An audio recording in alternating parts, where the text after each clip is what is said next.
Hello, everybody. I'm Robert Franz, Artistic Director of the Boise Baroque Orchestra, and this is Ask Robert question number 13. In the middle of January, that's January of 2020, we performed our first musician-led concert with the full orchestra.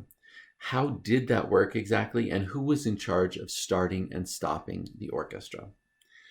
So, a couple of things. First of all, the simple answer to that is that the concertmaster is the leader of the orchestra. Before there were conductors, the concertmaster led the orchestra. Our concertmaster is violinist Dawn Douthit. And Dawn was the one who would get things started. She would breathe in, she would lift her violin, boom, and people would start. But that was only the beginning.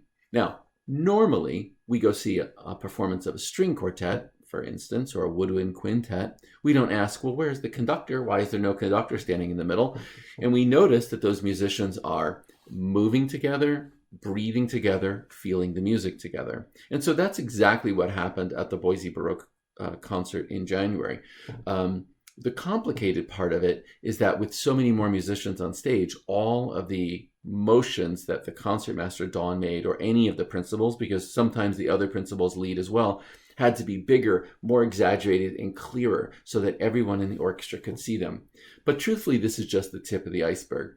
In a typical rehearsal with a conductor, the conductor goes through the piece and determines the tempo, which instruments should be louder, which ones should be softer, how they should fit together, the length of the articulation of the notes, all of the questions that need to be answered when rehearsing a piece of music. When an orchestra like Boise Baroque does that without a conductor, it becomes much more of a democracy. And so what that means is that Dawn or one of the other principals will say, here we're going to play at this tempo, and they may play through it at this tempo, but someone in the back of the seconds may raise their hand and say, I wonder if we could play it just a smidge slower because of these notes that I have here. And they could try it, and then they negotiate through. And that negotiation process is what happens during rehearsals. In my humble opinion, it's extremely inefficient.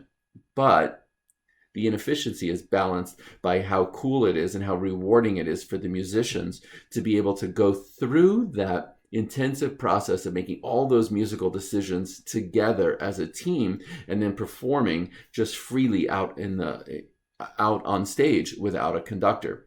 I mean, there is a very important role for a conductor, don't get me wrong, but the reality is that all of the skills that the musicians were using of breathing together, moving together, listening, of connecting with each other with their eyes non-verbally, feeling the energy of the music going between them, all of those skills are used whether there's a conductor on stage or not. It's really the rehearsal process that changes the most dramatically. So I hope you did enjoy that concert that we did in January, because we're going to be doing more of those as the years go on. In part because it's so incredibly rewarding for the musicians, in part because it really does elevate everyone's sense of ownership and responsibility in what's going on, and in part because you told us how much you enjoyed it. So we'll see you soon at our next musician-led concert.